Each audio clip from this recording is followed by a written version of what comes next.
নমস্কার, তোমাদের রান্নাঘরে আজকে শেয়ার করব তালের বড়ার রেসিপি। বর্ষাকালে তালের বড়া প্রায় প্রত্যেকেই কিন্তু কম বেশি ভালোবাসে। তো আজকে দেখাবো যে কিভাবে তালের পাল্পটা ব্যবহার করবেন বা তালের বড়ার সঙ্গে কি মেশালে তার স্বাদটা আরও অনেকটা বাড়িয়ে তুলতে পারবেন, সব কিছুই কিন্তু আজকের এই ভিডিওতে থাকছে। তো চলুন তাহলে শুরু করি আজকের রেসিপি। তো এখানে আজকে আমি ব্যবহার করছি প্রথম উপকরণ আতপ চাল। আতপ চাল এখানে 135-40 ml কাপের 2 কাপ আমি ভিজিয়ে রেখেছিলাম 2 থেকে আড়াই ঘন্টা। হালকা গরম জলে ভিজিয়ে নিলে 1 ঘন্টায় যথেষ্ট। যতটা সম্ভব কম জল দিয়ে চালটাকে বাটতে হবে, সেই জন্য জল থেকে আমি চালটা তুলে নিয়েছি। প্রথম যে উপকরণ স্বাদ বাড়ায় বড়ার সেটা হচ্ছে মৌরি। এখানে প্রায় 1.5 টেবিল চামচ মৌরি দিলাম, আর একটু স্বাদ মতো নুন দিয়ে দিলাম। 1/4 টিস্পুন মতো হবে নুন দিয়ে দিলাম। এটা গ্রাইন্ড করে আমি একটা সাইডে রাখছি। এবারে আপনাদের দেখায় যে তালটা ব্যবহার করবেন, তালের পাল্প বের করার পর অবশ্যই কিন্তু তালের পাল্পটাকে ফুটিয়ে নেবেন। তাহলে তালের পাল্পটা আপনি ঠান্ডা করে ডিপ ফ্রিজের মধ্যে এয়ারটাইট কন্টেনারে অনেকদিন রেখেও দিতে পারবেন।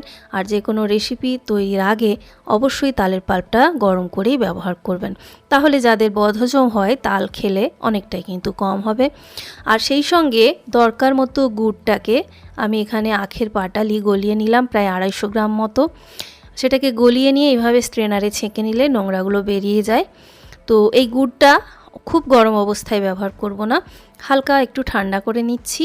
এদিকে তালের পাল্প যেটা ফুটিয়ে রেখেছিলাম সেটাও হালকা ঠান্ডা হয়ে গেছে। সেখান থেকে যে কাপে 2 কাপ আতপ চাল নিয়েছিলাম সেই একই কাপের প্রায় 2.5 থেকে 3 কাপ এখানে তালের পাল্প দিতে হবে।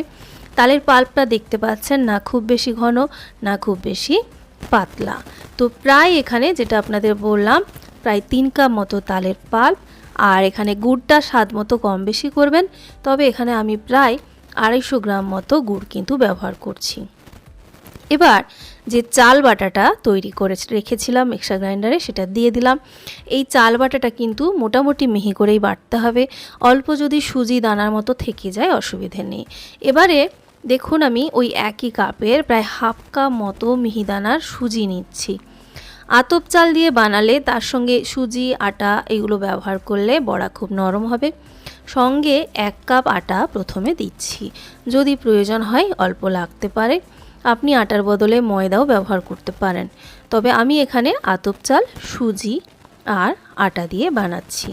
এবার সব কিছু ভালো করে একটু মিশিয়ে দেখে নিতে হবে যে এই ব্যাটারটার কনসিস্টেন্সি কতটা পাতলা থেকে যাচ্ছে। এখানে গুড় এবং তালের পাল্প মিলে কতটা জল ছিল তার উপর আটার পরিমাণটা নির্ভর করবে।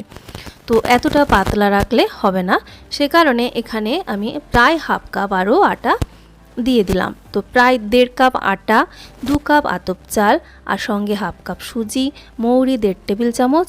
আরেকটি উপকরণ যেটা স্বাদ বাড়ায় তালের বড়ার এক্ষুনি দিলাম, দেখতে পেলেন, প্রায় 1 চা চামচ কালো জিরে। অবশ্যই যদি কখনো না খেয়ে থাকেন কালো জিরে দিয়ে একটাবার ট্রাই করতে কিন্তু ভুলবেন না। বেশ ভালো করে কিন্তু ব্যাটারটিকে ফেটিয়ে নিতে হবে 6 থেকে 7 মিনিট সময় নিয়ে।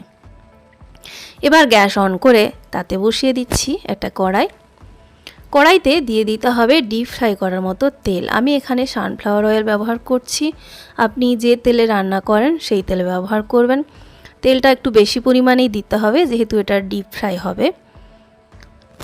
আপনি যদি একটু চওড়া বেশের কোনো কড়াই ব্যবহার করেন একসঙ্গে অনেকগুলো বড়া তৈরি করে নিতে পারবেন। আমি মোটামুটি একটু ডিপ কড়াই নিয়েছি। তাতে এবারে চেক করে নেবেন একটা বড়া ভেজে তেল ঠিকঠাক গরম হয়েছে কিনা। বেশ ভালো করে গরম করে দিতে হবে বড়াগুলো। তারপরে বড়াগুলো দেওয়ার সময় ফ্লেমটাকে অবশ্যই একটু লো মিডিয়ামের মাঝামাঝি করে বড়াগুলো দেবেন এবং সেই সঙ্গে বড়াগুলো ভাজবেনও একটু কম আছে। আর বড়াগুলো দিয়েই সঙ্গে সঙ্গে খুব বেশি নাড়াচাড়া করতে যাবেন না। আর এই যে বড়াগুলো যেভাবে দেখালাম, যেরকমভাবে উপকরণগুলো দিলাম বা ব্যাটারের কনসিস্টেন্সি যেরকম দেখলেন, আর সেই সঙ্গে তেলটাকে খুব ভালো করে গরম করে যদি দেন তাহলে যেটা হয় বড়ার সঙ্গে তেল একদম কম উঠে আসে, একেবারে কম পরিমাণেই কিন্তু বড়া থেকে তেল উঠে আসবে।